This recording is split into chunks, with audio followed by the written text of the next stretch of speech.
मित्रों, नमस्कार। आज के व्याख्यान में पुनः आप सभी का हार्दिक स्वागत है। मैं प्रोफेसर अनुपम शर्मा,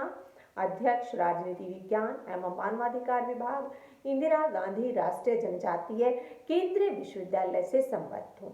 मित्रों, आज की हमारी चर्चा का विषय है पोस्ट कोर का दृष्टिकोण, जिसे कि लूथर गुलिक के द्वारा प्रतिपादित किया गया है। लोक प्रशासन विषय का विद्यार्थी होने के नाते हम सभी जानते हैं कि लोक प्रशासन के क्षेत्र के संबंध में 4 प्रमुख दृष्टिकोण हैं। उन 4 प्रमुख दृष्टिकोणों में एक दृष्टिकोण जहां पर संकुचित दृष्टिकोण को अपनाता है, तो वहीं पर दूसरा दृष्टिकोण वह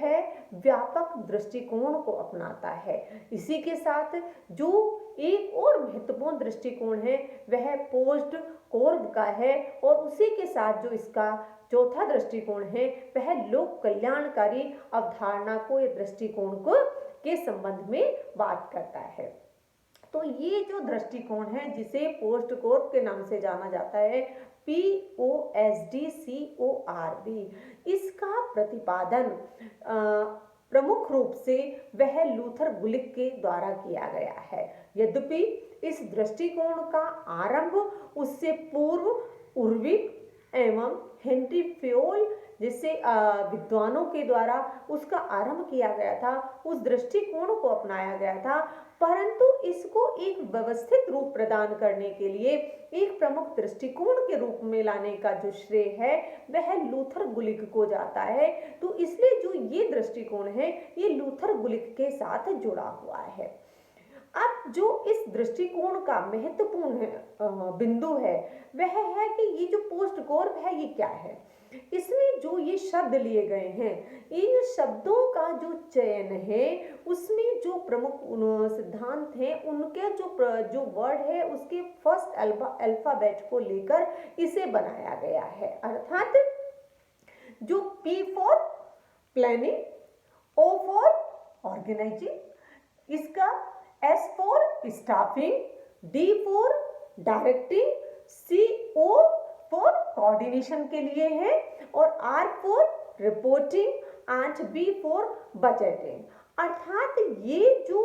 शब्द हैं वो शब्द अपने आप में एक प्रमुख विशेषता लिए गए हैं, जिनसे कि इस पोस्ट कोर के सिद्धांत को बनाया गया है। अब जो ये P है, ये P का अर्थ है जो लूथर गुलिक के द्वारा इसमें स्पष्ट किया गया है कि जो प्लानिंग है किसी भी संगठन को चलाने के लिए, किसी भी संगठन के लक्ष्यों को प्राप्त करने के लिए, प्रशासनिक संगठन के उद्देश्यों को प्राप्त करने के लिए प्लानिंग सबसे महत्वपूर्ण होता है, क्योंकि जिन लक्ष्यों को प्राप्त करने के लिए योजना बनाई जाती है उसके लिए जरूरी है कि वो जो एक कार्य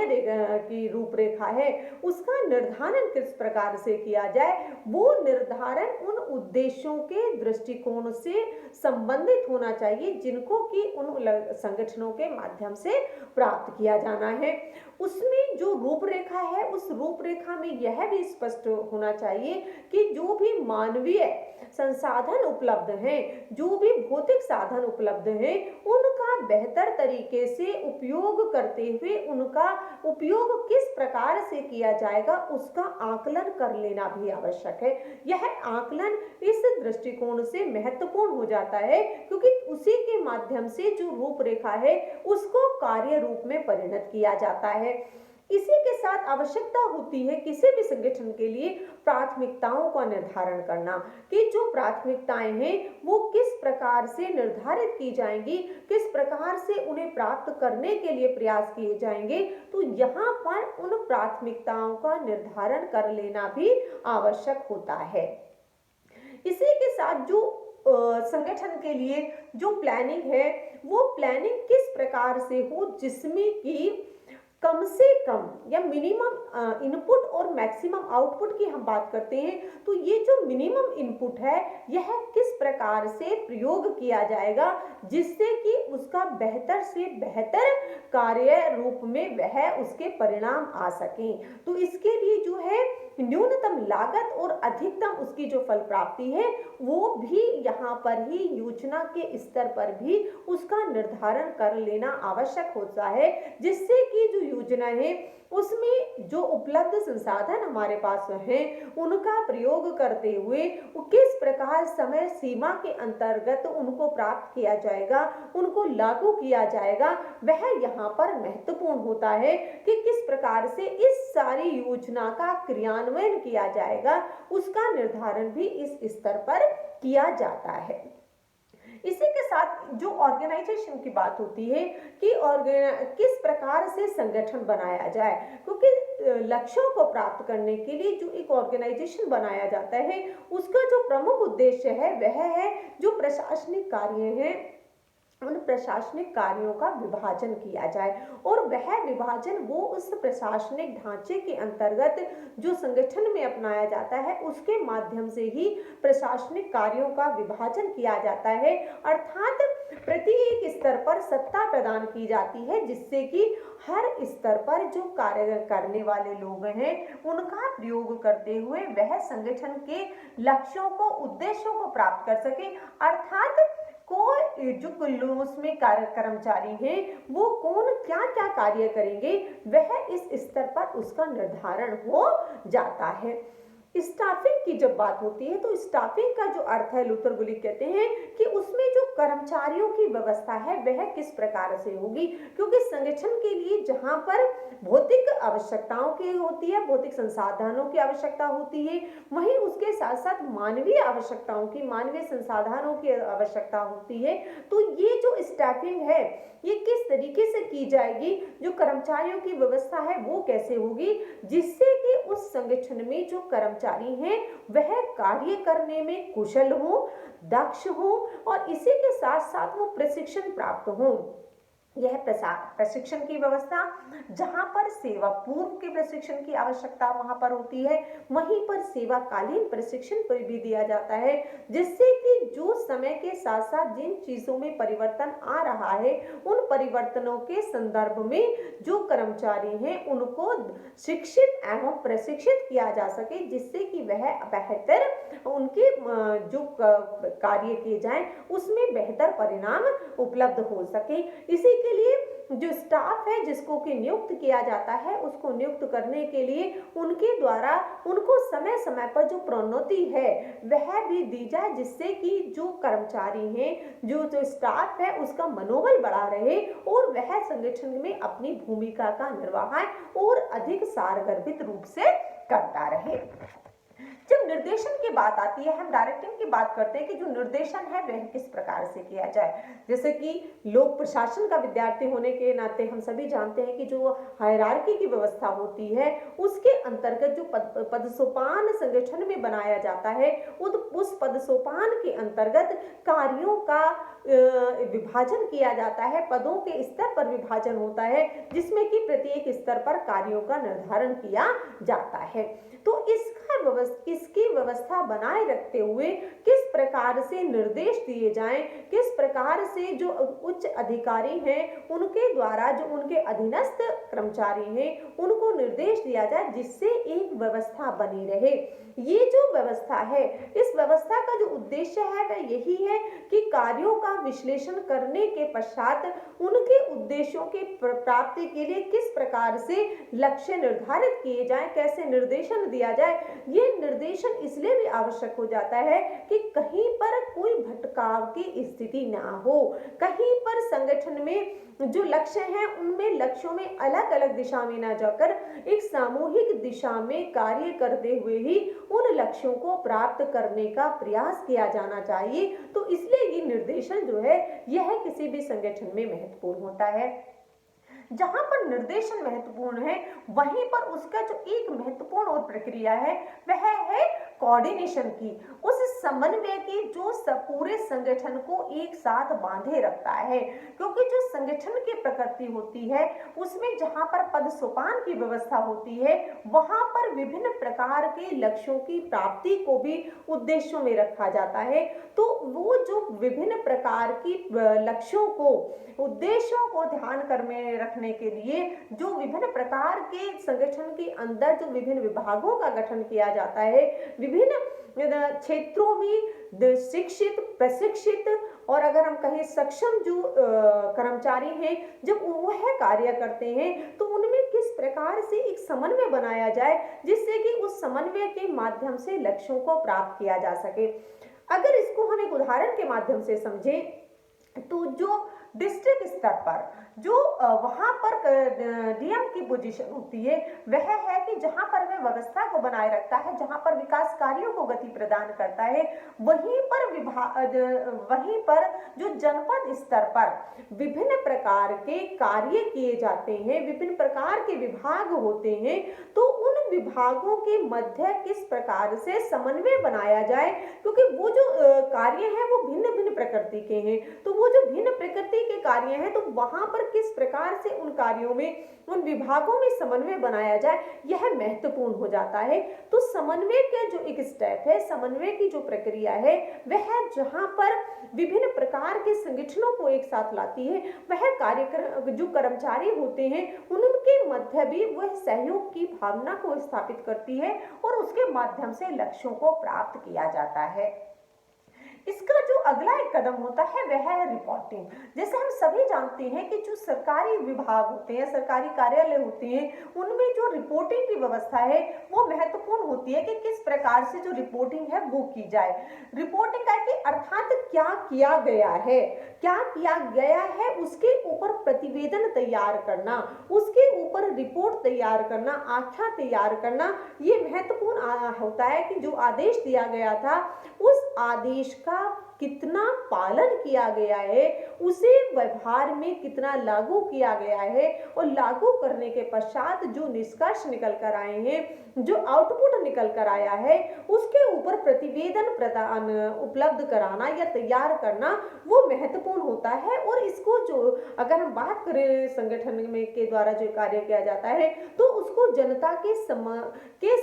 हम कहें प्रस्तुत करना, तो वो जो उसके समक्ष प्रस्तुत करना है वो महत्वपूर्ण हो जाता है, जिसके माध्यम से इसको उपलब्ध कराया जाता है। जो लास्ट स्टेप है जो ये बजटिंग की बात करता है, जैसे कि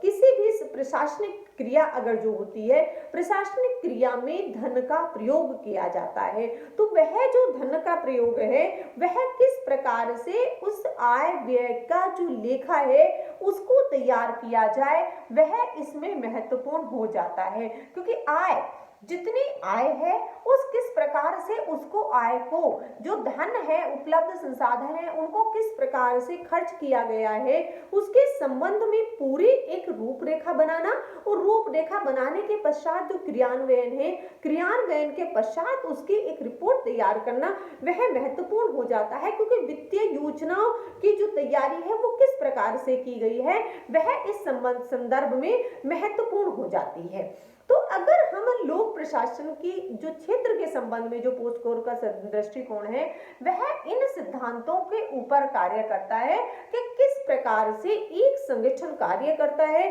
और उस संगठन के अंतर्गत किस प्रकार से प्रणाली को अपनाया जाता है, और उसके माध्यम से लोक प्रशासन का जो क्षेत्र है उसको लूथर गुलिक के द्वारा प्रतिपादित करने का प्रयास किया गया है। निश्चित रूप से यह जो दृष्टिकोण है वह लोक प्रशासन के क्षेत्र को और अधिक स्पष्ट रूप से दर्शाता है या उसकी व्याख्या करता है, परंतु इसके साथ साथ जो इस दृष्टिकोण के संबंध में जो विभिन्न विद्वानों के मत हैं उसमें कुछ आधारों पर इसकी आलोचना की जाती है। आलोचना का जो प्रमुख आधार है वह इस आधार पर किया जाता है कि इस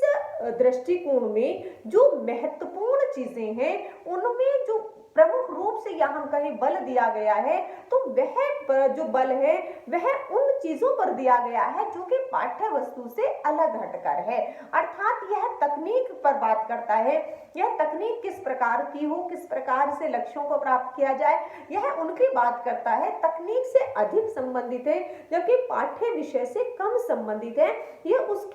अवहेलना करता है। तो इसी आधार पर जो लेविस मेरियम है उनके द्वारा जो इसकी आलोचना की गई है वह पाठ्य विषय की अवहेलना को दृष्टिकोण में रखकर की गई है। इसी के साथ इस दृष्टिकोण में जो पोस्ट कॉर्पस दृष्टिकोण है, इसमें जो एक और एस्पेक्ट है जिसको कुछ